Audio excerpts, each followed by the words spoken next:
No,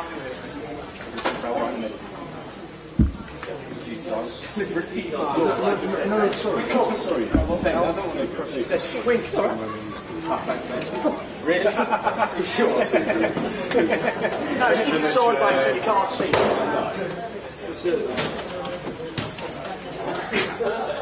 Does the job. When you do it the right way around.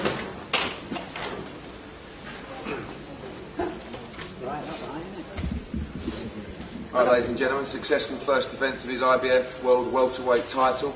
What a comeback, what a night, what a fighter. 34-0, unbeaten, unbeatable, in our opinion. Fire away with questions. Kell, you wanted to send a message out. Do you think you did that with 4 rounds of demolition? Yeah, I think I did. You know, so exciting for me to, first of all, to walk out to in the old city. It was so overwhelming walking out. It taught me all myself together.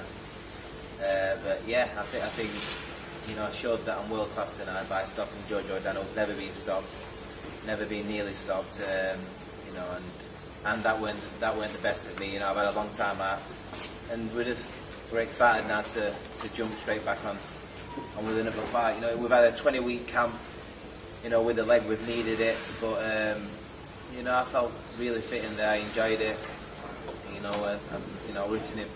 As soon as I landed, I knew that it was just a matter of time. You know, I was going to have fun until we wanted to end it. Were you surprised he got up 4 times? Yeah, I were. Yeah, I were. I thought, you know, he's very tough. He's definitely come to win. You know, he's mandatory. We're there for a reason. You know, he's got himself into that position. But you know, I was surprised that he kept getting back up. But after the last knockdown, and he went to the corner, which he didn't come back out for the next round. I knew by looking, he weren't steady on his feet that time. You could tell that he was weathered, and he was going to take obviously more punishment if he did come back out. Sense of relief to get that performance away as well? It were, believe it or not, I felt more pressure in this fight, you know, than in California. Probably the reason being is my homecoming, you know, how I felt with the leg and everything else, you know, in this training camp. You know, I've had you know, baby daughter number 2, you know, someone close in family passing away, and things happen in training, you know, what you don't hear about. You know, it has been hard, but you know, it's just obviously fantastic to get the first one out of the way, and you know, in the way we got rid of Jojo Dan tonight.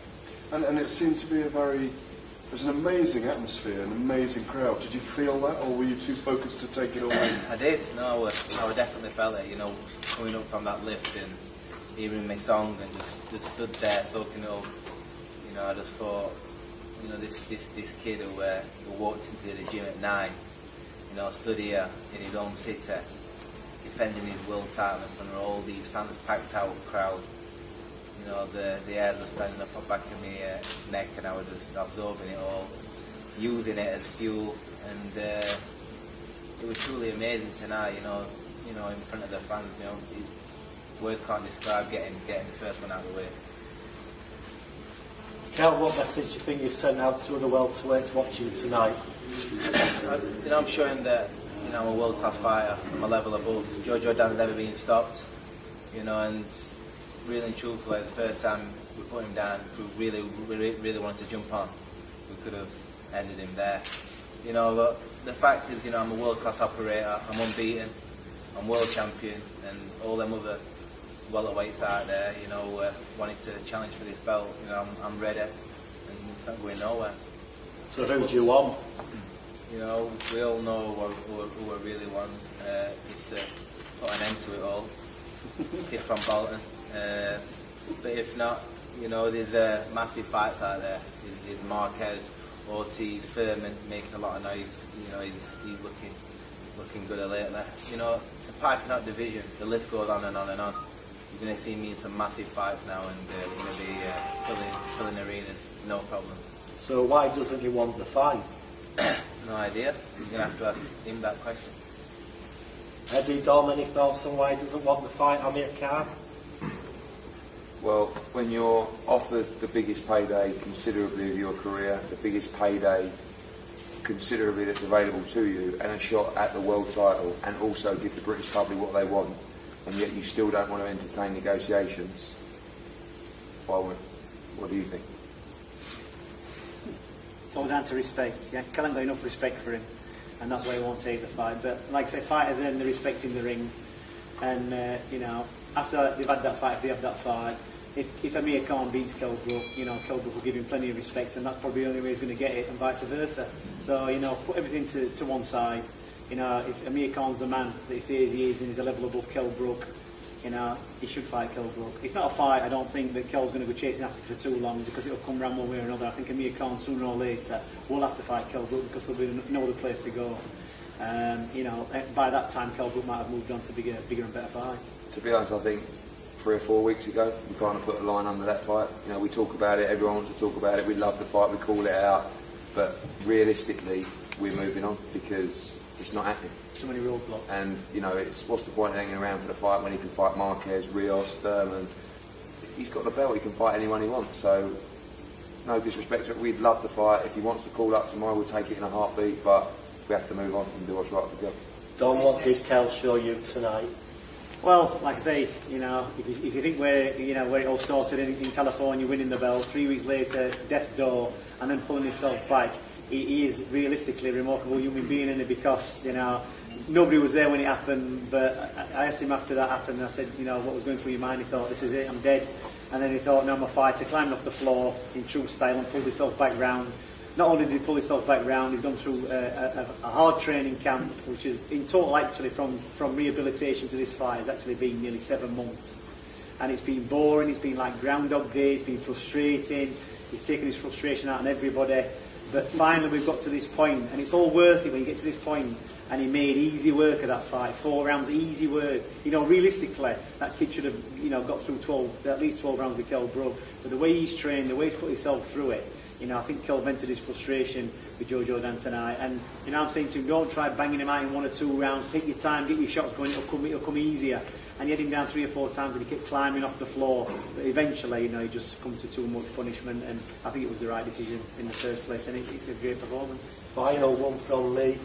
You've worked with world champions in the past. What can Kell go on to achieve? Well, I mean, it's not unrealistic for him to, you know, do what Nazim Mari did. Win the belts at all you know, the IBF. He's got the IBF. He could win the WBC. He could win the WBO. He could be the unified champion. You know, there's a big fight in a couple of weeks' time. Let's have a look at the outcome of that. They're not going to be around forever, the Mayweathers and the Manny Pacquiao. So hopefully he could get a fight before they finish. But it's not beyond Kell Brook, realistically, you know, to unify the division and even go up, you know, a weight or 2 as well, because, you know, he's a big welterweight. I think he'd fit into the light middleweight division as well. So, you know, the world's his oyster, so to speak. We've got a meeting with Barney Francis on Tuesday at Sky Sports, and you know, obviously will be dictated by them in terms of the date moving forward for the big fight. I think Kell's plans are really to move as quickly as possible. I think he's come out of that fight with no damage and ready to go, have a couple of days off and go straight back in the gym. So I think any date in June, any date in July, Kell Brook's ready for, and Barney will tell us ultimately which date they want us to fight on. But negotiations have been ongoing for the last 2 or 3 weeks with a number of fighters, because we've had to move quickly, and I think over the next 2 weeks certainly the opponent will be confirmed. No, I've said before, the Marquez and the Rios fight are 2 fights that I really like. The Marquez fight particularly, I think it's a massive fight. You know, we'd love to do that outdoors, and I think Marquez has had a couple of weeks in camp and feels okay with his knee. He made some statements saying he wants to fight. He's very expensive, but it's a very big fight. So I think in terms of profile for Kell Brook, Marquez is the one. But stylistically, Rios is a great fight as well. We've got a lot of interest right now from America, of course, from HBO and from Showtime, who the fight was on tonight, and obviously Al Heyman, who's got Keith Thurman, that loved the fight. But right now it's all about building in the UK. You know, this is his home. We saw tonight the response from the crowd. Next time we want double people, treble the people there, and that's what's going to happen. Is Rios an outdoor fight? I believe so, yeah. It doesn't necessarily mean it will happen there, but I think there's appetite for an outdoor fight in this city. we don't have to go outdoors with that fight, but you know, I do like outdoor events, and I think Kell fancies that as well. But you know, I think Marquez is definitely an outdoor fight. You know, the Calm fight, still June the 13th, remains a date at Wembley that's held and available, which is quite unique to have a date in Wembley, a Saturday in the summer, available. But unless we get a phone call in the next 48 hours, I think that's quashed anyway. Is Marquez the fight that, I know you're talking about projecting Kell in Britain and making him a box office star in Britain, which if he isn't already, He is now. Exactly. Is Marquez the fight that will project him more across the pond as well? Yeah, I think that people have now seen him defeat Sean Porter in effectively his backyard, live on American TV. People have now seen him brutally stop Jojo Dan live on American TV. So we're covering all our bases. But this is the market that's going to make Kell Brook millions and millions and millions of pounds. Well, you know, when I heard it before, you know, I was absolutely gutted, but obviously my mind's on the job, on my job, but nah, I'm going to have to phone him up. You know, I'm absolutely good. I don't know exactly what's going on, but I've heard he got stopped. I'm going for it. You know, we're being up for, you know, at least a couple of times a week, every single week, you know, talking about how excited he is, how many tickets he's been selling and stuff, so I'm absolutely going for him. He'll be back? He'll be back, you know, he's got to wipe himself down and go back to the drawing board and see where he goes. Now, do you feel, because you got the 4th world title in this division, that you deserve to fight with Mayweather? Yeah, I think why not? You know, I'm unbeaten. I'm a world champion. I'll fight anyone. So, you know, why not? You know, my title on the line, unifying the division would be, you know, a dream come true for me.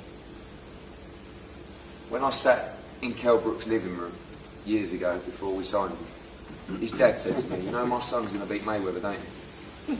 And I thought, can we just beat... I said, can we just beat Lovemore and do it? Hillsborough Legends in the first. And he was right. You know, we're right there now, right there. One more big fight, one more big high-profile fight, and there's no reason why that fight can't happen. All right, guys, thank you all for coming. I hope you enjoyed. See you very soon.